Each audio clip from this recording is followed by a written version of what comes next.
할렐루야. 여러분 사랑하고 축복합니다. 오늘도 복된 하루 주님과 함께 승리의 길 걸어가실 줄 믿고 5분 묵상 함께 나누시도록 하겠습니다. 오늘 우리가 함께 나누실 말씀은 여호수아서 1장 7절과 8절 말씀입니다. 오직 강하고 극히 담대하여 나의 종 모세가 내게 명령한 그 율법을 다 지켜 행하고 우로나 좌로나 치우치지 말라. 그리하면 어디로 가든지 형통하리니 이 율법책을 내 입에서 떠나지 말게 하며 주야로 그것을 묵상하여 그 안에 기록된 대로 다 지켜 행하라. 그리하면 내 길이 평탄하게 될 것이며 내가 형통하리라. 아멘. 예, 오늘 이 말씀은 이제 하나님께서 여호수아에게 주신 말씀이죠. 여러분들도 잘 아시는 말씀입니다. 그래서 이 여호수아가 이제 모세의 뒤를 이어서 이스라엘의 리더자로서 주님 앞에 또 세움을 받고 이제 이끌어 나갈 때에 그때 주님께서 이 여호수아에게 주신 말씀이죠. 강하고 극히 담대하여 나의 종 모세가 내게 명령한 그 율법을 다 지켜 행하고 우로나 좌로나 치우치지 말라. 하나님의 말씀을 우리가 가장 우선적으로 두는 사람이 바로 그리스도인일 것입니다. 그리스도인이라 그러면 바로 예수 믿는 사람, 예수 그리스도가 나의 주인이 되시는 그분을 내 마음속에 영접하고 그분을 의지하며 나아가는 사람을 우리는 그리스도인이라고 그렇게 얘기를 합니다. 자, 여기서 우리가 그리스도인들이 행해야 될 것을 말씀하고 있습니다. 여호수아와 같이 담대히 주님 앞에 또 서는 날까지 세상과 더불어 살아나갈 때에 우리가 우선적으로 해야 될 일을 우리에게 말씀해 주는 부분이 바로 오늘 이 말씀입니다. 먼저 이 말씀을 보면요. 내 입에서 떠나지 말게 하며 무엇을? 율법책을. 하나님의 말씀을 내 입에서 떠나지 말게 하는 자가 되라는 것입니다. 7절에 보면은 나의 종 모세가 내게 명령한 그 율법을 다 지켜 행하라고 이렇게 말씀을 하고 있습니다. 그러니까 모세가 여호수아에게 하나님의 말씀을 가르쳤다라는 거예요. 그 하나님의 말씀을 이 여호수아가 모세를 통해서 배웠으니까 그 말씀의 중심을 두고 우로나 좌로나 치우치지 아니하는 그런 리더자가 되라. 이 말씀은 하나님의 말씀만을 의지하고 나가는 자가 되라는 것입니다.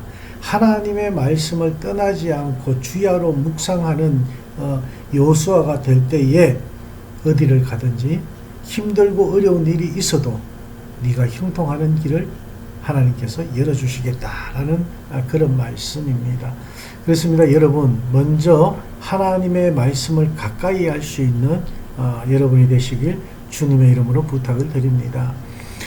많은 현대 교인들이 성경을 읽지 못한다고 합니다. 왜 그럴까요? 교회 가도 사실 성경책 안 보잖아요. 왜? 앞에 너무 잘 나오니까. 내 성경책을 이렇게 찾아볼 이유가 없어요. 찾아볼 겨를이 없어요. 시간이 없어요. 먼저 다 알아서 다 나옵니다. 하나님의 말씀이 그대로 다 나오다 보니까 하나님의 말씀을 내가 가지고 있는 그 성경책을 읽을 시간이 없다는 분들이 참 많아요. 그렇습니다. 여러분, 하나님의 말씀을 가까이 하고 하나님의 말씀을 묵상하는 그런 여러분이 되시길 바랍니다. 그래서 주야로 그것을 묵상하고라고 이렇게 말씀을 하고 있습니다. 자, 리차드 포스트라는 분은 이런 얘기를 했어요. 묵상은 소가 되새김질하는 것과 같다라고 이렇게 얘기를 했습니다.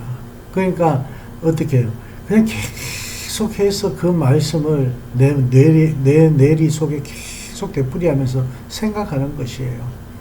하나님께서 여러분에게 어떤 말씀을 주시면 그 말씀을 가지고 계속해서 밤낮으로 깊이 생각할 수 있고 그 말씀이 나에게 어떻게 다가오는지를 우리가 또 기대하면서 나갈 때에 조금씩 더 성장해 나가는 그런 삶이 될 수 있는 것입니다. 그래서 우리가 하나님의 말씀을 다 배우고 또 하나님의 말씀을 가까이 하고 하나님의 말씀을 읽고 하나님의 말씀을 묵상하는 것으로 끝나는 것이 아니라 그 이후에 중요한 것이 바로 순종하는 자가 되라는 것입니다. 다 지켜 행하라. 그리하면 내 길이 평탄하게 될 것이다. 내가 형통하리라. 이렇게 말씀을 하고 있습니다. 바로 순종하라는 말씀이죠. 하나님의 말씀을 그 기록한 대로 다 지켜 행하라는 것은 하나님의 말씀 기록된 대로 순종하라는 말씀입니다. 여러분, 하나님 앞에 하나님의 말씀에 순종하시되 내 생각대로 순종하지 마시길 바랍니다. 부분적으로 내가 좋아하는 말씀을 순종하고 내가 봤을 때 이거 힘들고 어려운 말씀이고 이것도 나한테 이것도 찝찝한 그런 기분을 갖다 주는 말씀이네 그러면서 순종 안 하고 그러면 안 된다는 것입니다. 리그 원에는 이런 얘기를 했죠. 부분적인 순종은 불순종이다. 99%의 순종도 완전한 순종은 아니다. 불순종이다. 이렇게 얘기를 합니다. 그렇습니다. 하나님 말씀대로 순종하는 것은 부분적으로 내가 골라서 하는 것이 아니라 하나님의 말씀에 기록된 대로 순종하는 자가 되어야 된다는 것입니다. 여러분, 우리가 하나님 앞에 올바로 세워지고 하나님의 자녀로서 그리스도인으로서 굳건히 세워지며 나아가기를 원하신다면 하나님의 말씀을 늘 읽고 하나님의 말씀을 배우고 묵상하고 그 묵상한 대로 우리에게 주시는 대로 행할 수 있는 순종할 수 있는 그런 저와 여러분이 되어지기를 주님의 이름으로 축원합니다. 기도하시겠습니다. 하나님, 우리가 주님의 자녀로서 하나님의 말씀을 더 가까이 할 수 있기를 원하며 하나님의 말씀을 더 우리가 깊이 묵상하기를 원하며 하나님의 말씀에 순종할 수 있는 저희들 되게 해주셔서 아버지 하나님께서 여호수아에게 허락하신 그 아버지 하나님의 형통함이 저희들 삶 가운데도 함께하여 주셔서 어떤 난관과 어떤 고난과 어떤 환난이 와도 하나님의 말씀에 의지하여 나갈 수 있는 저희들 되게 하여 주셔서 그 말씀 뒤에 주님께서 평탄케 하시는 그 길을 또 우리가 기대하며 나가게 하여 주시옵소서. 오늘 하루도 우리의 삶 가운데 우리의 주인 되신 주님께 감사드리며 예수님 이름으로 축복하며 기도합니다. 아멘.